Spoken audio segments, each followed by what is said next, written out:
The first full week of the general election campaign. What is it, 38, 37 days to go? Oh, I can't wait for each and every single one of them. Everyone, I'm sure you feel exactly the same way as well, and we're going to be with you every step of the way, certainly this week and beyond, of course, on LBC. And what a couple of frenetic days it has been in terms of a start to the campaign for the Conservative Party. We have had a sort of blizzard of activity from Rishi Sunak, announcing policies that normally, if a general election campaign were normal, and this is how you can tell that this is a general election campaign which is deeply abnormal, you would normally have had what we saw on Sunday, the reintroduction of national service, what we're seeing today, which is what we're going to talk about for the first hour of the show, on strengthening the triple lock to a so-called quadruple lock on pensioners. You would see these spaced out through the course of the campaign. Instead, we've barely a week in. We're not even a full week in, indeed. This is the first full week of campaigning, and we've already had these two big announcements from the Conservative Party. And the reason that I say that that is abnormal and that it tells you that this campaign is abnormal is because, of course, we know it is.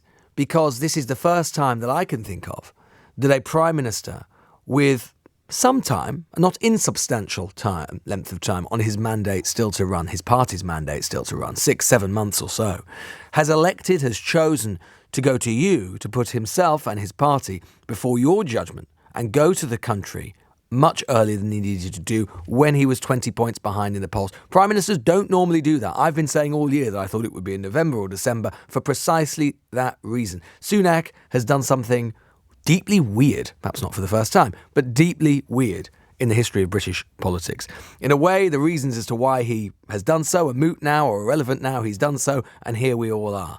But we've seen over the course of the weekend the consequences of that, how it has been the Prime Minister whose one card in a situation in which he is behind in the polls, his one card is that he can surprise. He can use the timing of the election to try and destabilise his opponents. What's extraordinary about what Rishi Sunak appears to have done in this first week of the campaign is use that card to destabilise and surprise his own party. That ain't how it's supposed to happen. Again, another weirdness, abnormality to this campaign. We've seen that by the fact that the Labour Party pretty much has got all of its ducks in a row with regards to its candidates, with the exception of one, which is Diane Abbott, which we will be returning to, I think, in the second hour of this show. We're going to talk about Diane Abbott and her apparent permanent exclusion from the Labour Party. But more or less apart from that, the Labour Party is in a situation where they have got all of their candidates ready, they seem unfazed, they've got a strategy for the election and so on. The Conservative Party, meanwhile, is still looking for hundreds of candidates. And many of its candidates, including Steve Baker in Wickham, have decided not to, Steve Baker in particular has been particularly surprised by it to the extent that he appears to be on holiday in Greece and has decided not to forgo that holiday for the campaign. And we've seen Conservative Association chairmen, some of whom I've been speaking to over the weekend, deeply, deeply irritated by the fact that CCHQ has seemed so completely off the ball, despite the fact that, as I say, the Prime Minister has chosen the timing of this campaign. And what I think you're seeing with Rishi Sunak at the moment is a Prime Minister, who is almost already in the psychological space of being in opposition. Normally it's opposition parties in an election campaign who are throwing things against the wall, seeing what sticks, trying desperately to get attention, breaking things in the hope that the sound of the smash resonates and at least some voters notice and their support transfers to them. That's normally, as I say, the lot of the opposition party. The governing party, if they think they're heading for a victory, will be more steady as she goes, don't want to frighten the horses. In this campaign, we are already seeing those political and psychological positions reversing. And the Labour Party doing the steady as she goes routine, carrying that famous political Ming vase, and Rishi Sunak taking pot shots wherever he can. And doing what I think, in fairness, is not an insensible idea, not a ridiculous idea, not a stupid idea, given how poor his political position is, which is what you have to do if you're Rishi Sunak. What do? You've got to try and shore up your core support.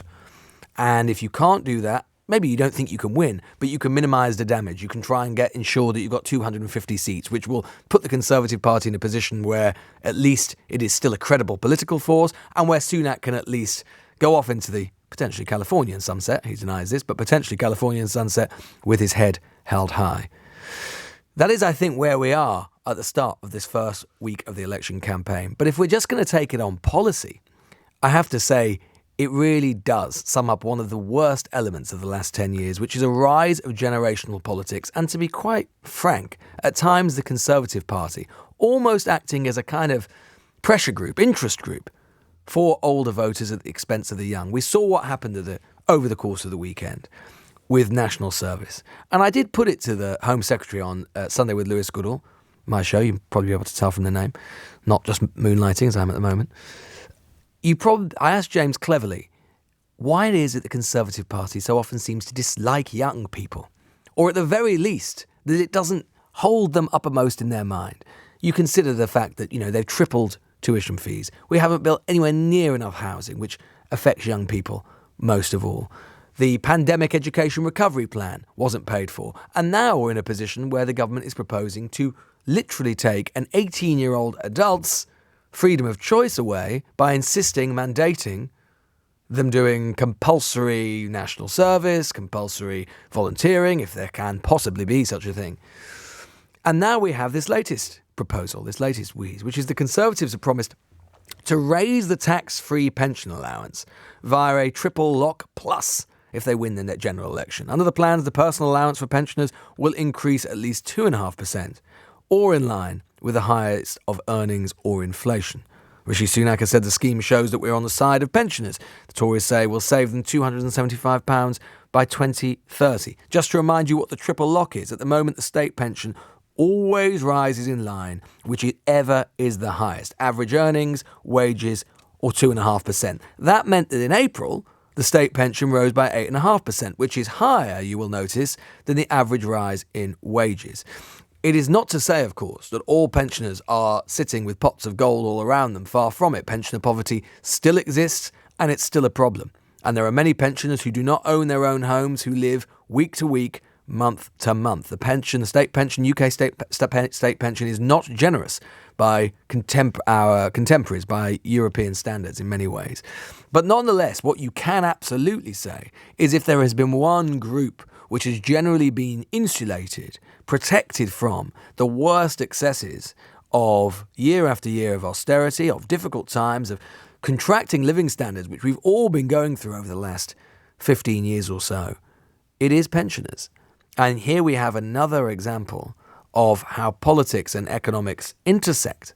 And you have older people being, once again, insulated by the Conservative Party for, I would propose, pretty nakedly political reasons. We know that the bedrock of Tory support has become older people in recent years. Never always used to be that way. Go back to 1979, the election of Margaret Thatcher. It was the young people who voted for Margaret Thatcher. People forget this now. Older people voted Labour.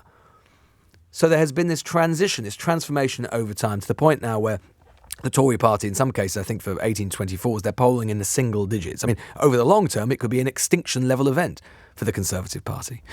I want to talk to you about what you think about what this intergenerational politics that has risen, and whether you think that this is just a naked bung and a desperate bung to pensioners by Rishi Sunak, or perhaps you think pensioners ought to be protected and haven't been sufficiently. 0345 6060 973, 0345 6060 973. Let's just listen to the Work and Pensions Secretary, Mal Stride, speaking to Nick Ferrari this morning on LBC about the policy.